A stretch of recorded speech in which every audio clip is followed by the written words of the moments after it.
Hello, everyone. Thank you for joining me today. In this Tech Talk, I am Pawel. I'm working at Grid Dynamics as a big data developer, and today I will talk about the time series data analysis and talk about how we can use the big data tools like Cassandra, Spark, and KairosDB to help us with those analysis.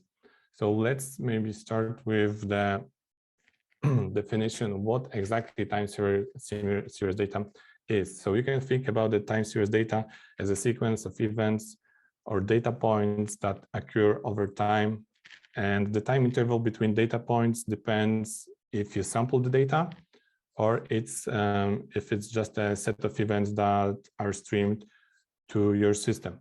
So each data point consists of at least value, timestamp, and of course there is some metadata. Depends on the case, more or less, of metadata. And time series analysis. So we can define this as a way of analyzing the sequence of data points, of course collected over time interval, that allows us to better understand the data. We can identify data correlations, patterns, anomalies in data. So it's helpful process. And let's talk now about the complexity of the time series data. The biggest problem in time series data is the size of the data. So let's take a look at this example. Let's say that we've got a factory and we've got 72 sensors. Usually it's much more, and we would like to set the sample rate to get the metric of some sensors 25 times per second, right? And we've got really small message, only 24 bits, right? And this in total gives us the 155 million samples per day, which is equal to a half of a gigabyte of data per day, right? Without replicas, and yeah, so it's around 158 gigabytes per year. So it's a lot, and there is that tendency to accumulate in time, right? So usually, because sensors are cheap, so usually you will get more data over time because of the increased sample rate, or because of the increased number of sensors, or maybe you would like to add some additional metadata. So most of the time, there's that tendency that data grow. And for example, if your data grow at 10% monthly, right, after a year, 12 months, you will have, you'll triple those numbers which you see on this screen, right? So to store that data correctly, we need to use a storage that is well optimized for writes. And as a part of this Tech Talk, I will use Apache Cassandra as a backend database to store the time series data in all examples. So for those of you who are not familiar with Apache Cassandra, it's an open source, distributed, decentralized, horizontal scalable, highly available, fault tolerant, tunably consistent database. And what actually that means is it's a masterless architecture. There is no single point of failure, and it's horizontally scalable, almost linear, so you can add more nodes and yeah, scale horizontally. And one of the best features of Cassandra is that it's tunably consistent. You can configure the consistency levels for the write and read operation. And on the right, you can see the example of Cassandra cluster, which consists of two data centers, data center west and data center east. But it doesn't have to be, I mean, the data center doesn't have to be in a different zone, right? Its data center is more like a logical organization of nodes that are usually collocated to each other, right? It doesn't have to be two different zones. So data in Cassandra is well distributed because of well partitioned, because there is that consistent hash partitioner that is spreading the data evenly across the cluster. And I would like to talk about this partitioner for a second. So, for example, if you've got this basic sensor ID table, right, with a sensor ID, the timestamp, and the value. So in Cassandra, you've got you create you select the column to be a partition key. We'll talk a partition key in more detail in a few minutes, but now I'd like to show you how this hash partitioner works. So for each, so for your partition key, which in that case is sensor ID, you will use the consistent hash partitioner. And what does it mean? It means that every node can calculate that the hash and each node also have a token range, right? As you can see, for example, token 1 has a token range from 0 to 9. Of course, in reality, it's a different number, but to simplify that, I used 0 and 9, right?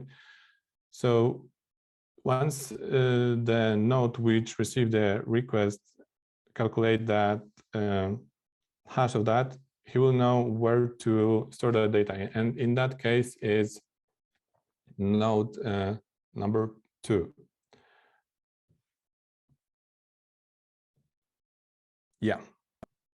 So now let's talk in more detail about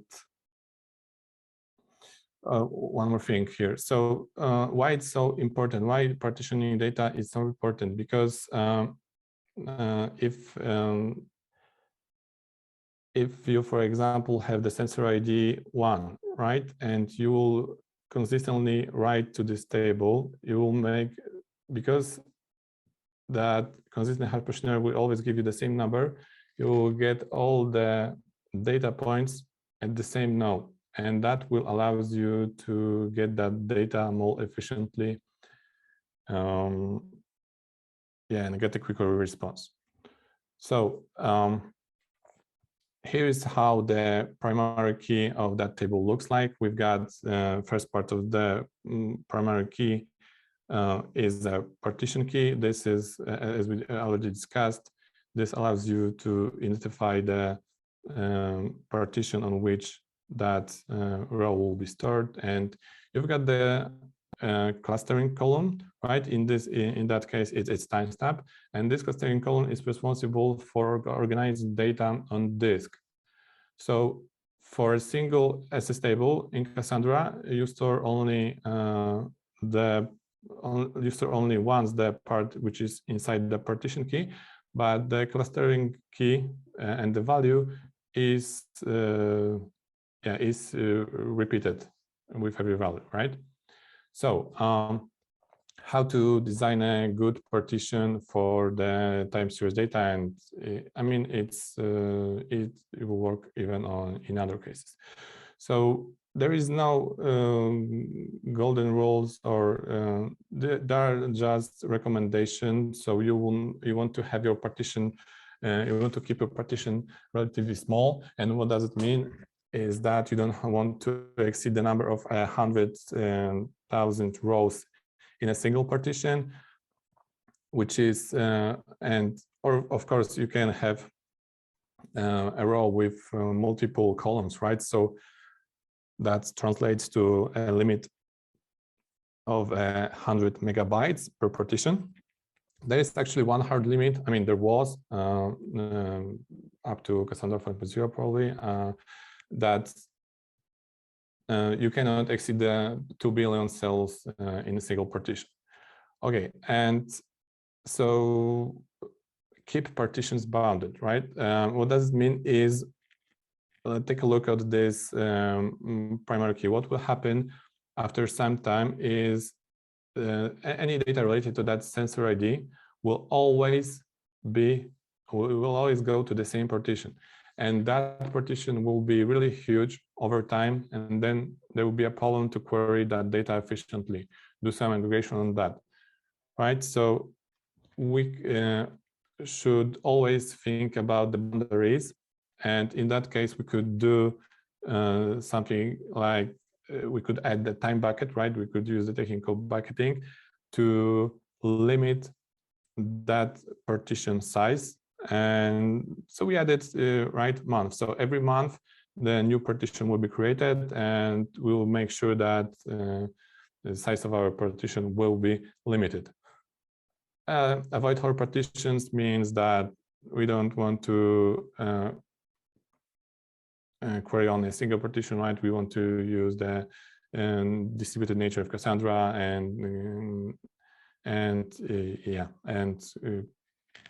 avoiding hitting the same partition for every request, right? And the final, the most important rule is store together what to retrieve together. And what does it mean is you should create your data model in such a way so every query which you send to Cassandra should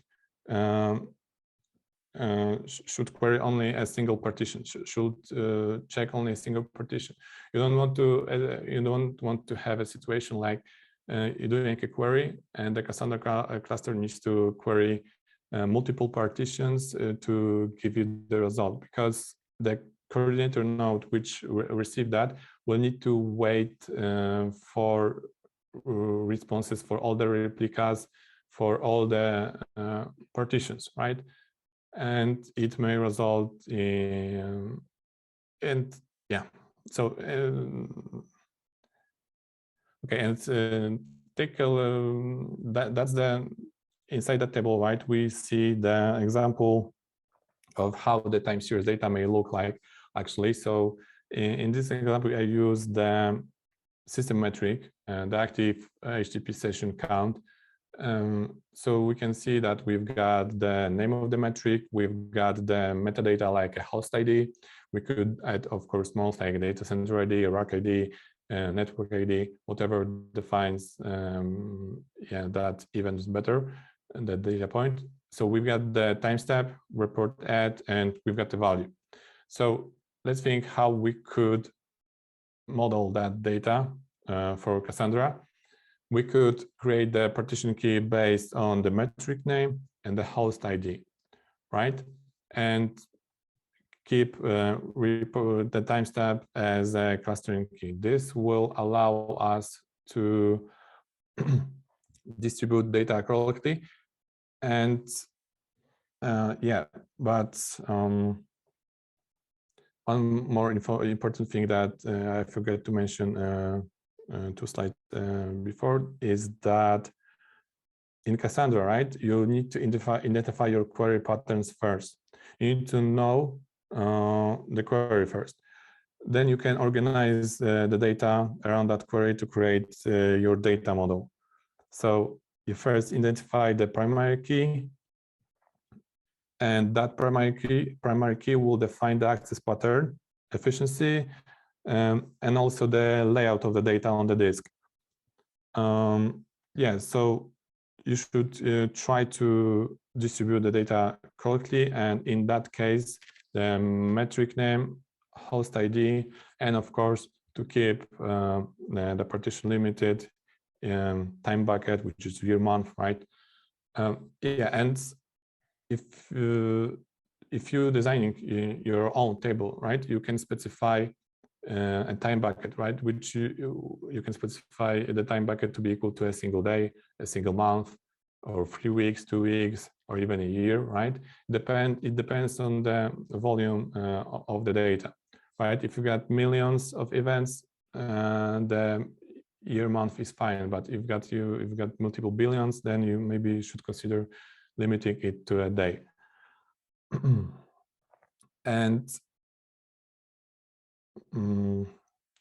Okay, so one more important thing about the clustering part of this primary key, which is the timestamp reported at, is that insertion is that the ordering of the data on disk happen at insertion time, right?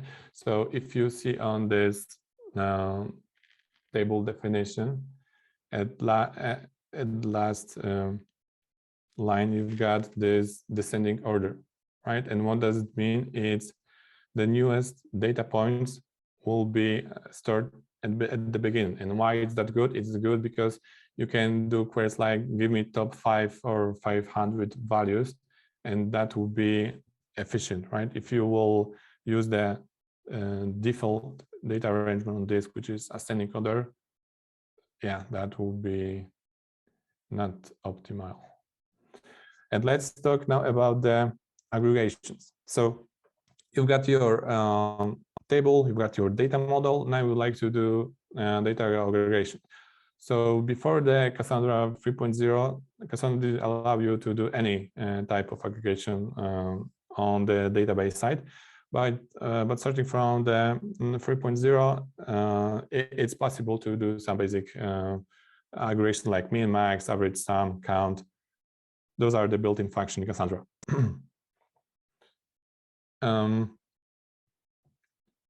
Yes. So why we have tools like why people use tools like Spark? Or, you know, there are so many tools that help you to do the data aggregates if Cassandra is already providing that. But Cassandra provides that with a limit. I mean, it's not a limit. So this aggregation on Cassandra will be efficient only if you're doing a single partition operation. And what does that mean? It means that if, for example, if we define the metric name active session, if we define the host ID as a host number 1 and then time bucket, of course, that's the single partition, right? If we will specify more host IDs, like host 2, 3, 4, so we will specify where host ID is in a set, right? Host ID 1, 2, 3. This will require to fetch data from multiple partitions. And why it's not a good idea to do aggregation when you need to query multiple partition is that, let's take for example this cluster. We've got the replication factor of 3, and our consistency level for reading is 2 quorum, so it's equal to 2, right? So we need to get for each partition 2 responses from nodes to know the value, right? And if we are trying to do aggregation multiple partitions, that node which will receive that request, the coordinator node, right?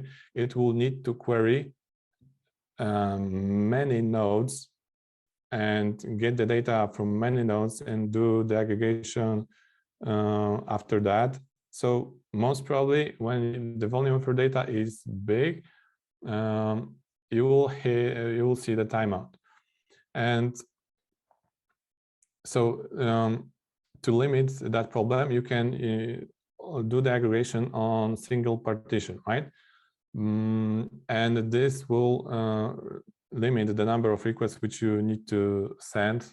In that example, we've got the single partition operation, right? We just need to take the data from the node number 2 and 3, and then we'll calculate, let's say, average, right? But what's the problem here? The problem here is quite similar. It's just if you've got millions of data points, it will also throw you a timeout. And is that a problem? It depends on your use case, right? You can increase the timeout and wait for the response 14, 15 seconds, something like that, because the default value for the timeout for the Cassandra client, right? Usually it's set to around 12 seconds. So what if you've got the operational data system and you've got SLA that you need to provide the response always under 250 milliseconds, right? So the built-in aggregation in Cassandra is not an option for you. Or maybe you could do, okay, so there are some techniques like you could add, change your partition key. So you want to avoid fetching millions of data points from two nodes. You can modify that request. So on that example, right? So in that example, we could modify that partition key to add some partition ID, right? And what that will give us, we'll be able to change a single partition request to multiple single partition requests, right? And why it's helpful, because your client will, instead of sending one huge request, it will send three or four or whatever number you will define, a smaller asynchronous request, and this can help you to receive the lower time. But if your data is it's huge, it will not help you. Probably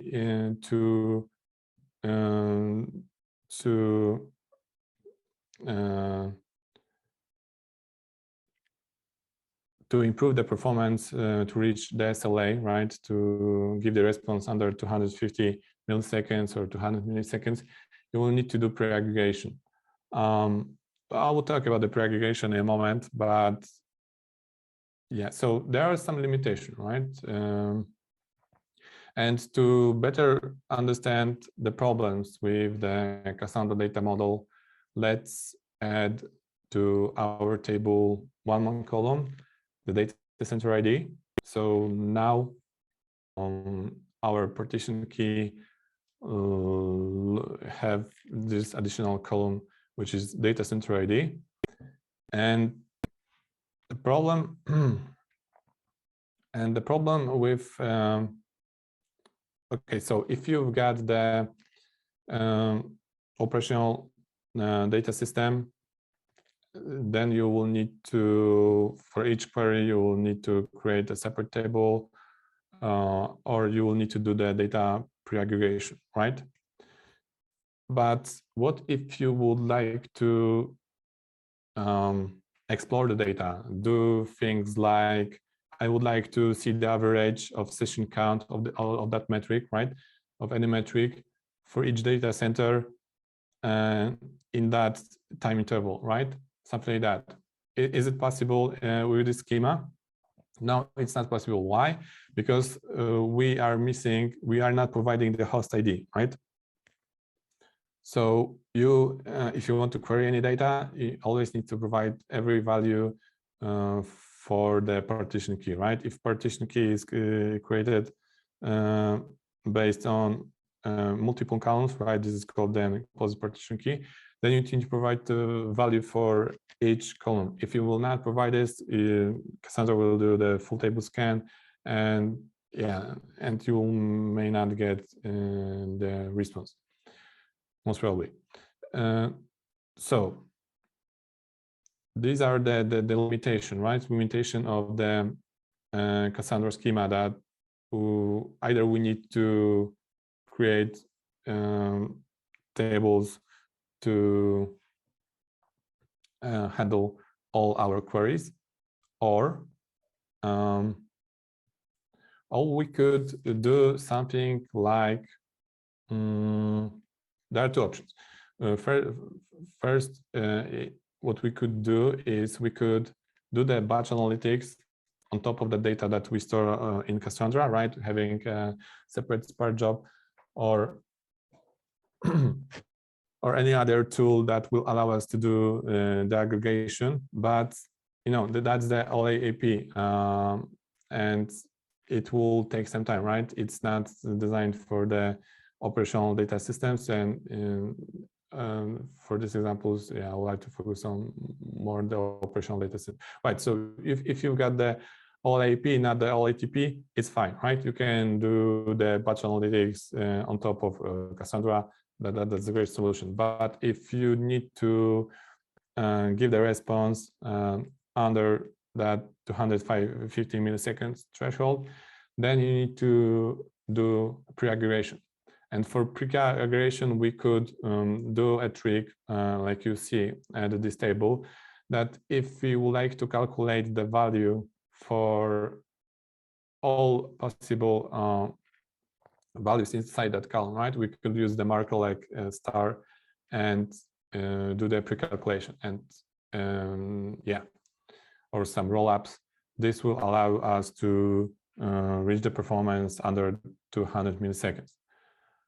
Yeah, okay, but let's say that we would like to not focus on the OLATP queries, but would like to more explore our time series data.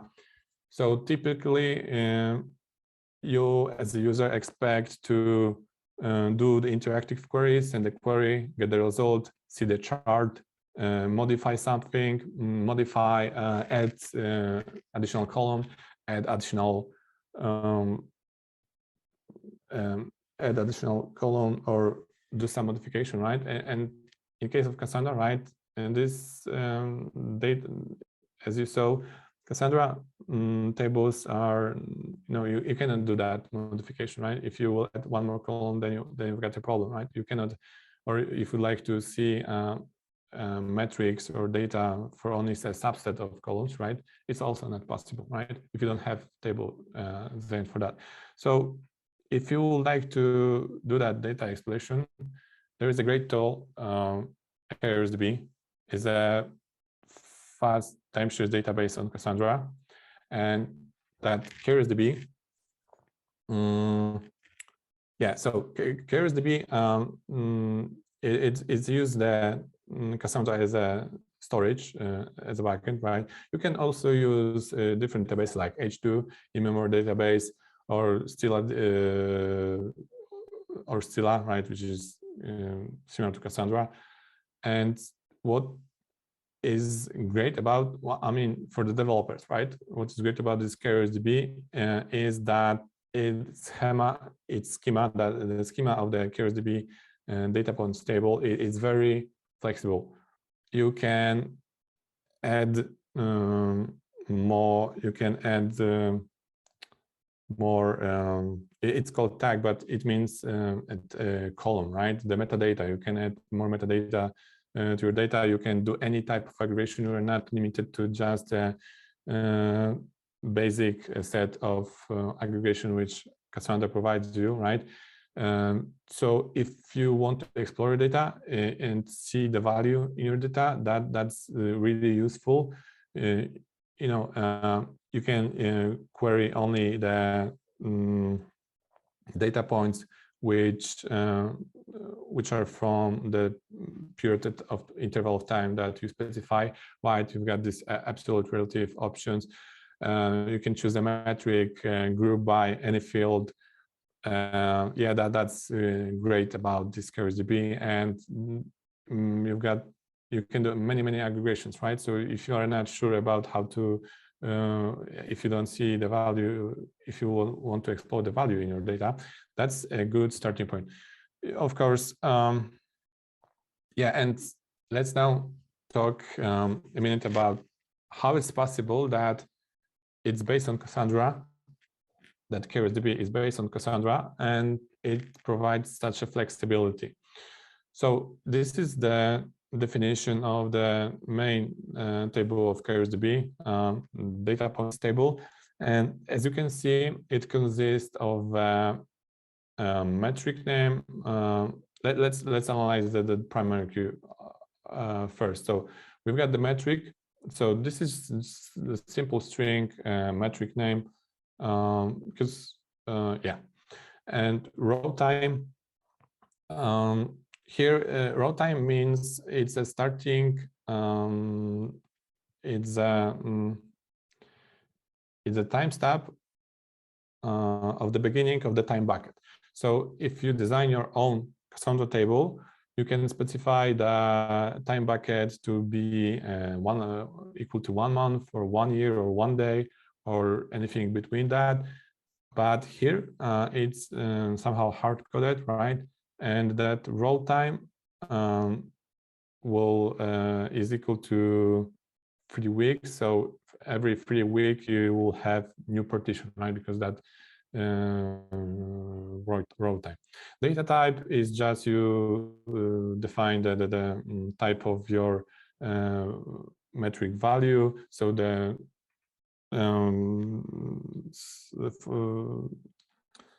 so Kairos provides you to use the numeric types like log, int, float, double, or you can specify the string type, or you can define your own type, right? That's why you see there is a block, because KairosDB is very pluggable. You can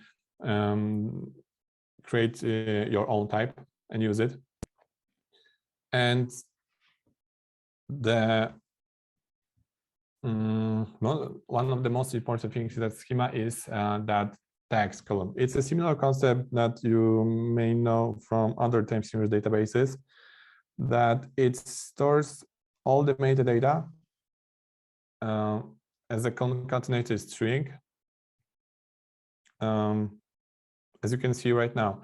Right. So, for example, we've got in our previous example, we've got this host ID column. We've got that DC ID. So what KairosDB is doing, it's concatenating that into a single string value and using that here as the tag. Okay, yeah, and how it's possible that we could query the data just simply providing only value for one field. Let's say that we would like to see all points, all data points for all hosts, but where the data center ID is equal to A, right? So that's possible because what KairosDB is doing when it's inserting data to Cassandra, it's calculating every possible combination of the tags, and it's inserting all those combinations. So if you will try to query, if you'll try to get the data, do some aggregation only for the data related to that DC ID equal 5 for all host IDs, that's possible because that combination was inserted, right? And the last is the offset, and offset was designed in KairosDB in such a way that it has to be small.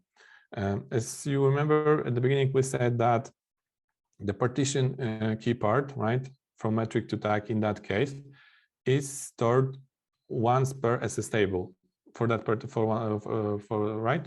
for that partition, and offset is stored with every value. So if you've got huge volume of data, you need to make this small. And offset, what does it mean? It's offset between the starting point of that row time, which is the 3 weeks interval, right? So if, for example, the row time is the 1st January at 1st p.m., the offset will be the timestamp of the event between that row time. So that's the information stored in offset. And KairosDB, what's one of its features is that it provides you with the HTTP REST API that you can use to do any type of aggregation, right? You can add the data using the HTTP endpoint, or you can query the data in any way, right? As you can see, it's very easy to use. If you want to explore data, it's a very great tool to use it. You see, you can define any tags, and yeah, any tags, any metric name, limits. There is a list of possible aggregation. If there is no aggregation that you would like to use, you can define your own aggregations. Yeah, and you can define the time ranges. And yeah, as I said, you can submit the data to KairosDB using that REST. There are also plugins for a Kafka, for RabbitMQ, or you could ingest the data from your Spark, right? Because usually when we process a data at the beginning, we've got Kafka, and those events from Kafka are read by Spark. Then some data transformation is done, and we would like to move the data from Spark to Cassandra. Unfortunately, there is no official connector from the Spark to KairosDB, but it's relatively simple to write from Spark to KairosDB backend database, which is Cassandra, right? You just need to make sure to be compliant with the data model of KairosDB. And what's best feature of KairosDB is that you can plug in it with Grafana, right? So for example, if you store the system metrics in KairosDB, you can use Grafana plugin to move that data, to visualize that data in Grafana. And because there is a lot of flexibility in that schema of the KairosDB, you can create a chart like, oh, I would like to see the average usage of CPU per data center. I would like to see the average usage of disk across all hosts, right? Such things are possible, right? If you would like to store data in Cassandra, in pure Cassandra, in the table that you created, right? Of course, I mean, a month ago, there was no even a plugin that will allow you to visualize, to connect the data in Cassandra with the Grafana. But the main problem is that you can visualize only if you specify all the parameters inside the partition key. If you will not specify everything, like if you will not specify the data center ID, the host ID, the metric name, you will not get the data, right? So it's very, very limited. So I think, so if someone is using the KairosDB on production, usually it's that use case. They use it to, I know that there are multiple tools which are doing a similar thing, but KairosDB is one of the good options to visualize the metric data. And yeah, that's it about the Grafana plugin. Okay, now we have time for the Q&A section. If anyone have any question. Okay, looks like we don't have any questions. So thank you everyone for being with me today. I hope you have learned something about the Cassandra data modeling, about the KairosDB. We didn't have time to talk more in detail about the Spark, but I assume that if you joined that talk, you already are familiar with Spark. Okay, one more time, thank you.